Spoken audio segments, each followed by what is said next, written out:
story of Jack and the Beanstalk. Once upon a time, there lived a boy called Jack. He lived in a cottage with his mother, and their most valuable possession was a cow called Daisy. Daisy provided fresh milk for Jack and his mother every day. They loved her very much.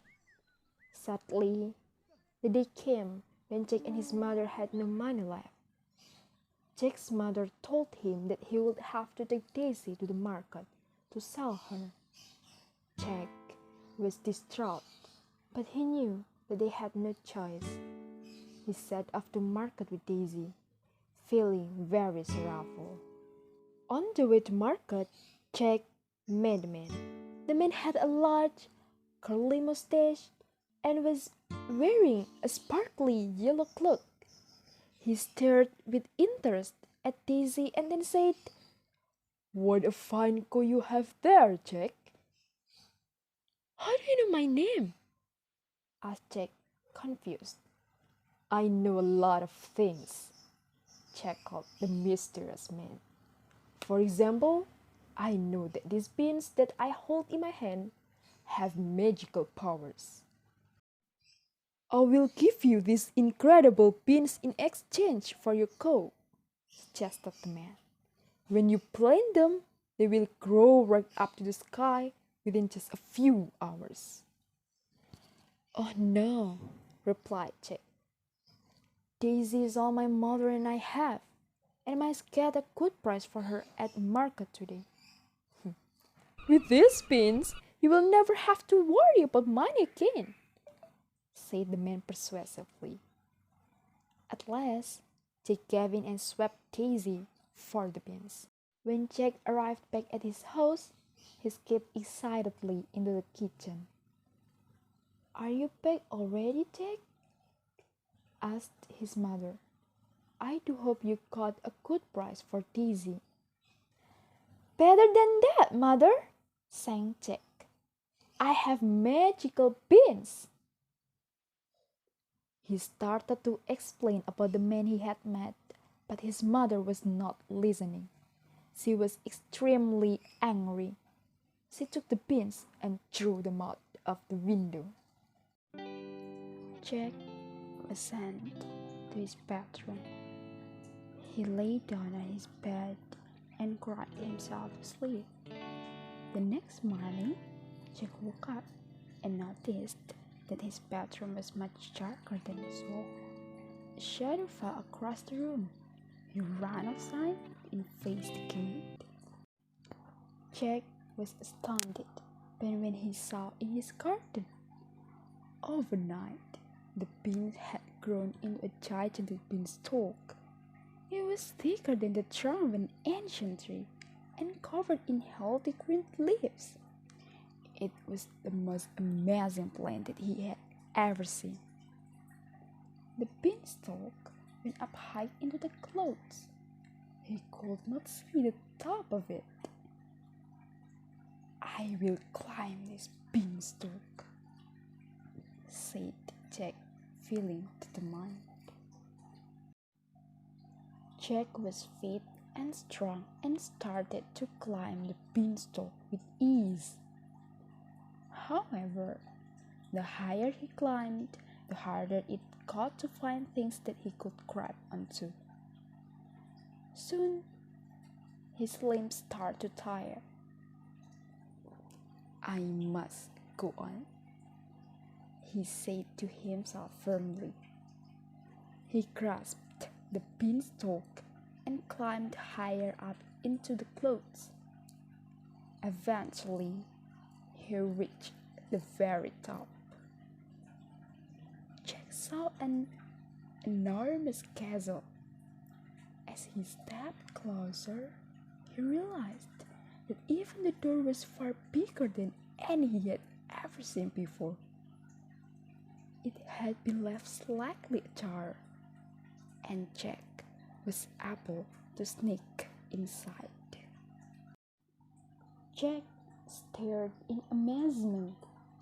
All of the furniture was huge. The chairs and tables towered above him like skyscrapers. There was a pool of water on the floor for a cat or a dog to drink from, but it was so big that Jack could have bathed in it. Suddenly, the floor beneath Jack's feet began to shake, and Jack heard a loud rumbling noise. His heart was beating loudly in his chest as he scurried quickly inside a cupboard to hide. A colossal giant marched into the room. Jack peered nervously through a hole in the cupboard door. The giant's face was covered by a bushy brown beard. He had rosy cheeks, and there was not one single hair on the top of his head. Vive for fun. I smell the blood of an Englishman, bellowed the giant menacingly. Jack shivered with fear. The terrifying giant sat down at the table. On the table was a hen and a golden harp. The glittering harp caught Jack's eye, and although he was petrified, he watched it with fascination. "Lay," said the giant, and the hen laid an egg. The egg was made of solid gold. Jack was mesmerized by the bright, shining egg as he watched through the hole in the cupboard door. "Sing," said the giant, and the harp sang. A beautiful, calming song came out of the harp, and it seemed to cast a sort of spell over the giant because he soon fell asleep. When Jack was certain that the giant was fully asleep, he crept out from his hiding place and skillfully climbed up the table leg onto the tabletop. He grabbed the hen and the harp and made a daring leap down to the ground. The hen nestled happily under Jack's arm, but the harp was alarmed to be grabbed by a stranger. As Jack headed towards the door, the harp cried, "Help, master!" The harp sounding woke up the snoozing giant. He jumped up from his chair and spotted Jack. "Vive for fun! I smell the blood of an Englishman!" he roared. The giant started to chase Jack. Jack didn't stop to look behind him. He ran with all his might. The giant got closer and closer. The giant's strides were fast, so he was able to catch up with Jack quickly. Jack reached the beanstalk and started to climb back down it. He was breathing very quickly and his heart was racing. It was not easy climbing down the beanstalk while holding onto a hen and a harp. The beanstalk shook. Jack looked upwards. The giant had caught onto the beanstalk and was climbing down after him. When Jack reached the bottom of the beanstalk, he stumbled onto the ground, utterly exhausted. "Help!"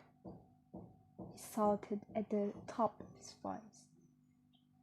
He knew that the giant wasn't far behind him.